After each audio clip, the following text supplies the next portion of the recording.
Let's see this question student, what it is saying. ये assertion reason based questions होते हैं। इनमें assertion और रीजन हमें दोनों ही रीड करना होता है।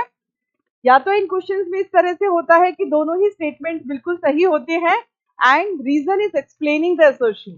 Sometimes both are correct but reason is not explaining the assertion.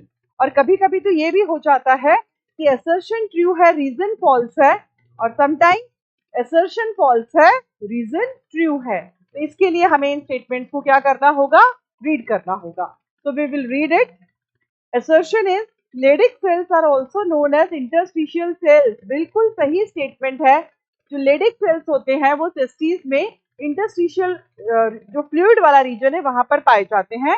इसके लिए हम डायग्राम बनाते हैं। Transfer section of testis. यहां पर ये मैंने बनाए सेमिनिफेरस ट्यूब्यूल, और ये सेमिनिफेरस ट्यूब्यूल के अंदर ये है स्पर्मेटोगोनिया। और स्पर्मेटोगोनिया के अलावा और दूसरे जो सेल्स होते हैं we use to call them Sertoli cells, like this.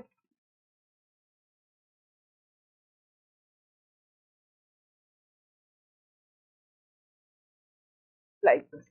तो ये जो डायग्राम है ये टेस्टिस का ट्रांसफर सेक्शन है, और यहाँ पर ये जो मैं बना रही हूँ ये इंटरस्टिशियल फ्लूइड है। अब हम यहाँ पर दिखा रहे हैं ये है लेडिक सेल्स।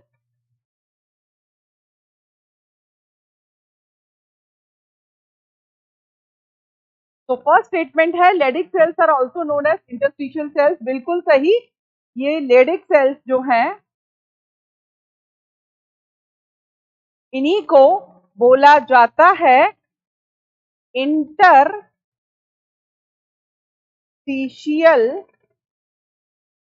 सेल्स। बच्चों इन लेडिक सेल्स को ही बोला जाता है इंटरस्टिशियल सेल्स। इन्हीं को इंटरस्टिशियल सेल्स बोला जाता है क्योंकि इंटरस्टिशियल फ्लूइड में ये जो फ्लूइड आपको नजर आ रहा है ये है इंटरस्टिशियल फ्लूइड। ये इंटरस्टिशियल फ्लूइड में प्रेजेंट होते हैं, इसीलिए इनको लेडिक सेल्स या इंटरस्टिशियल सेल्स कहा जाता है। तो फर्स्ट स्टेटमेंट बिल्कुल करेक्ट है, assertion is correct. Leydig cells are stimulated by interstitial cell stimulating hormone. Interstitial cell stimulating hormone, it is like this. interstitial cell stimulating hormone, ICSH, we used to call it luteinizing hormone also। बिल्कुल सही बात है। इन Leydig cells के ऊपर act करता है hormone ICSH, जिसको हम ल्यूटिनाइजिंग हार्मोन भी कहते हैं, और उसकी वजह से ये लेडिक सेल्स सिक्रीट करते हैं एंड्रोजन, जिसको हम बोलते हैं testosterone, responsible for spermatogenesis and puberty changes in male, this androgen hormone। तो इसका मतलब ये सेकेंड स्टेटमेंट भी बिल्कुल जो दे रखा है वो करेक्ट है।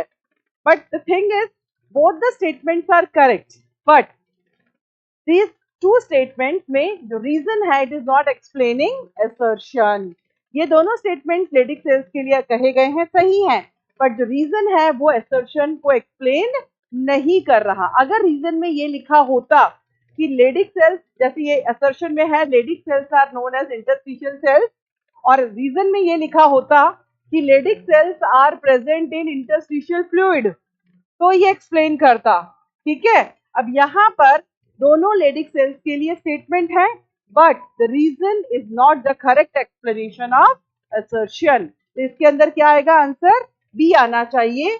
असर्शन भी ट्रू है, रीजन भी ट्रू है, but reason is not a correct explanation for assertion।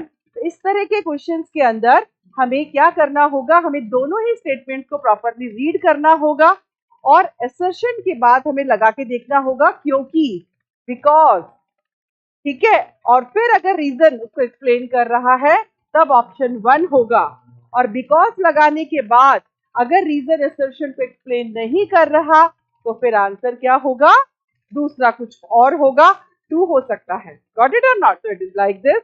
I think it will be